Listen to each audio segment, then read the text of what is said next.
production and reducing the oil price substantially. Saudi Arabia responded by undercutting oil prices by $6 to $7 per barrel by increasing the supply until Russia couldn't stand that low price due to their production costs. Thanks for joining us once again. This is Greg.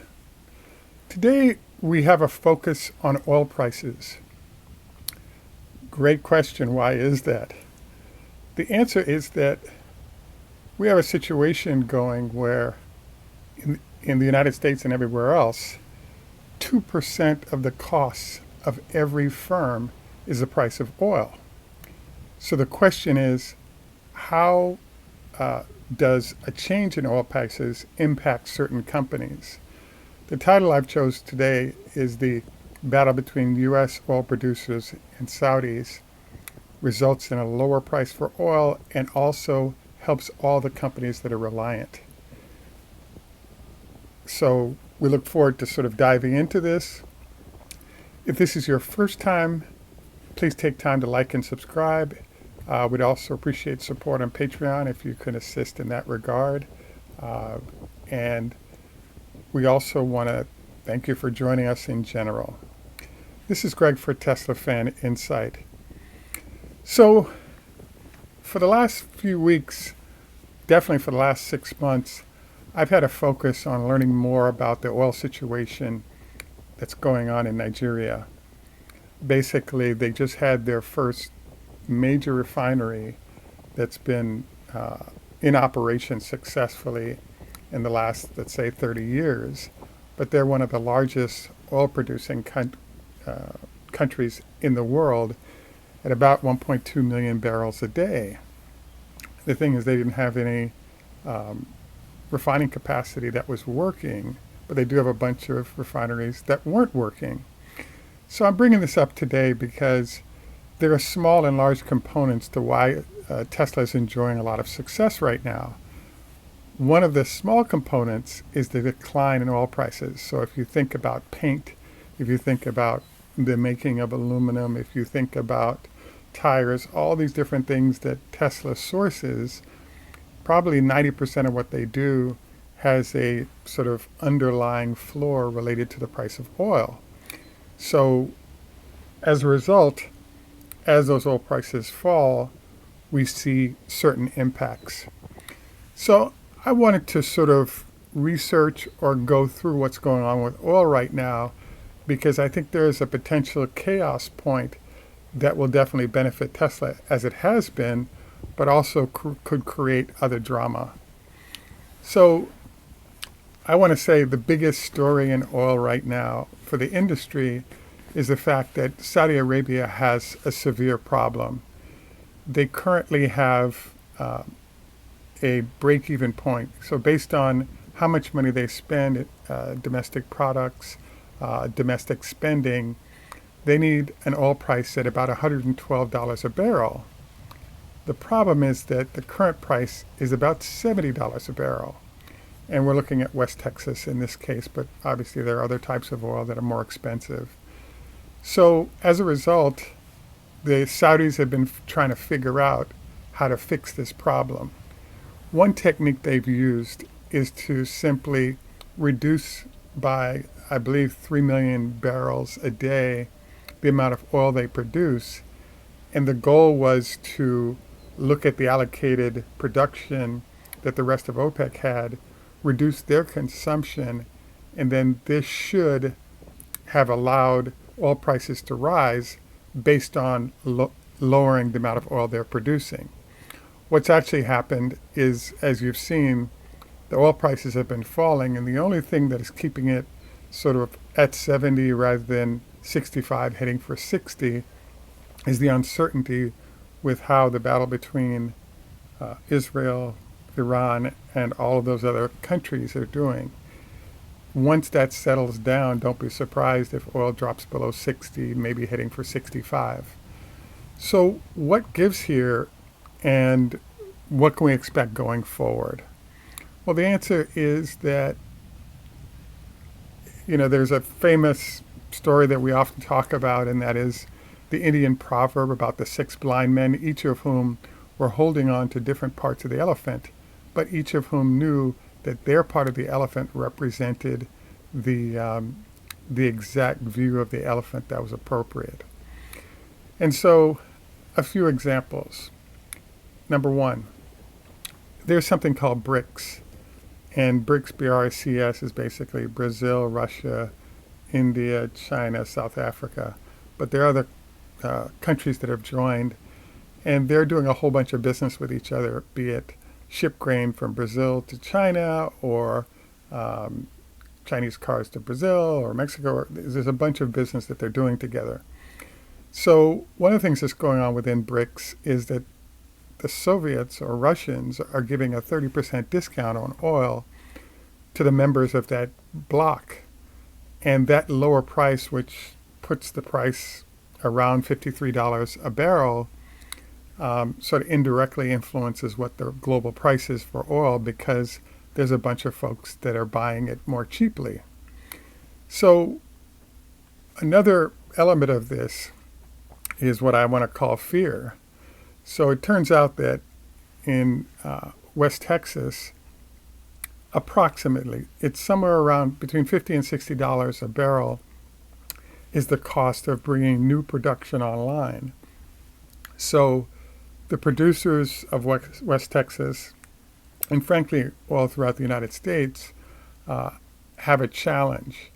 The lower the price goes, the closer they get to what would be the break-even for digging new wells and bringing them into production. It's no problem if you've already dug the well, you're pulling oil, but the economic case has to be built out for why you'd want to drill. And so their goal is basically to only drill when it makes economic sense to do so. And if prices of oil, of a barrel of oil, are too low, it doesn't make any sense for them to do new wells.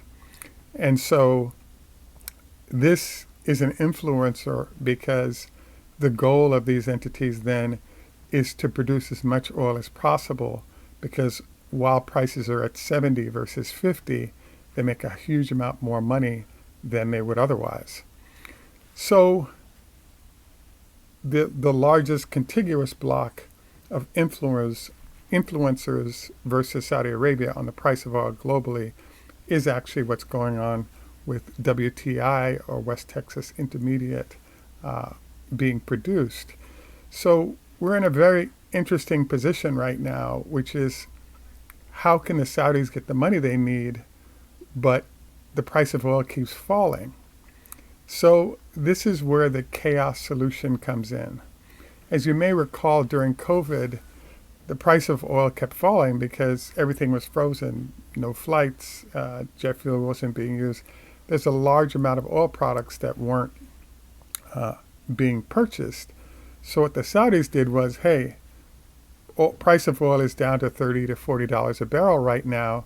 We might as well try to wipe out as many of the sort of US-based entities with high $50 minimums for their price of oil. And if we can wipe them out, then they're restructuring their time to get back to delivering oil to the market, allows us to make more. So in essence, the price of oil fell to below 20. I think it got to as low as $15 a barrel, which is still a profitable number for the Saudis. But in essence, they're increasing production and lowering the price of oil in the process was a disaster for all the entities that rely on higher oil prices, and it constricted the supply of others wanting to produce because they were losing money in the process. So I think that situation was rather chaotic, but to some extent it worked, because you had a 6-month to a 1-year period where the ability of new supplies of oil to come on was limited because prices were just too low. As you saw, what then happened was, once COVID was over, we saw the sort of return to the usual uses of oil. And as a result, we now had an accelerating price. We jumped over $100 a barrel. I believe 120 was the peak. But in general, the whole strategy worked. So I'm bringing this up today because, in theory, we could actually see a price of oil that drops into the $50-ish range, possibly lower, sometime over the next couple of months, especially with the election coming in. So why am I bringing this up today? Well, what's interesting about it is that there are a lot of factors that tend to influence the movement of the government in terms of interest rate adjustments and other things. And one of them is, for example, if the price of oil goes to 50 or below, I think we start to end up with the Fed considering maybe cutting interest rates. We also have a number of other potential things that might occur. The biggest one that's obvious is that 25% of all of the stock market is either oil or oil services companies. So a lot of those companies are going to have to start laying off people or cutting back on operations or not starting new wells. And all the suppliers that go into that process are the folks that are going to be harmed. First, the companies and their earnings, but also the suppliers to those companies and their earnings. So, for example, Exxon would see lower oil prices, they're making less, and then Halliburton makes less because they're not being asked to drill new wells. It's a chain reaction process. So what I think is going to happen, I think the Saudis have sort of made rumblings that they were going to go for another round of this process. I don't think it kind of makes sense because if they drop the price dramatically, we now end up with them losing a whole large amounts of money.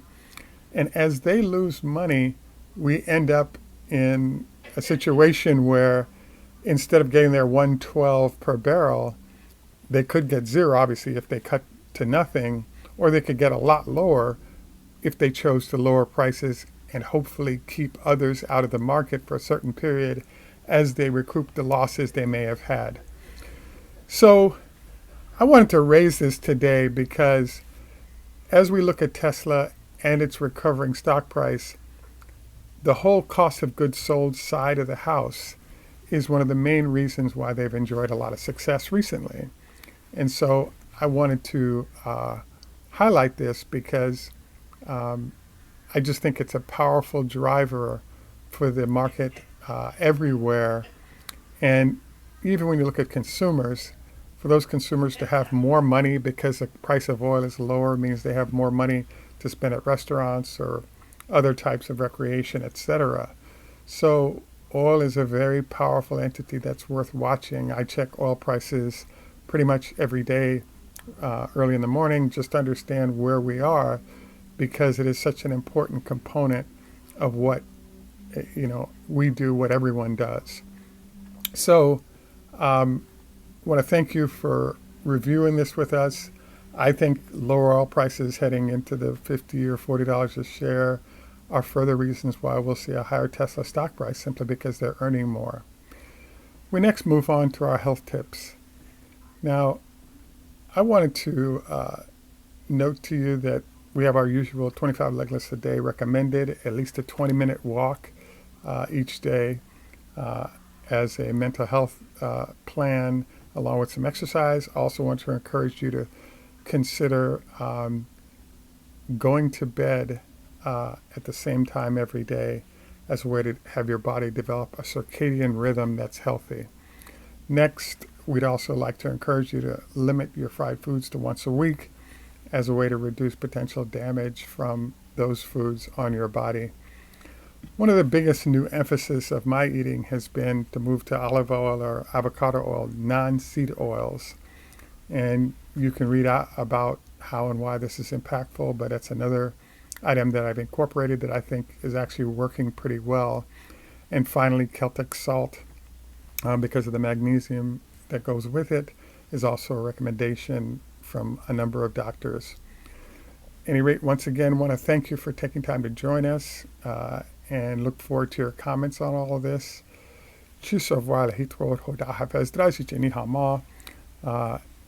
And in Jamaica, we say, enough respect, walk good.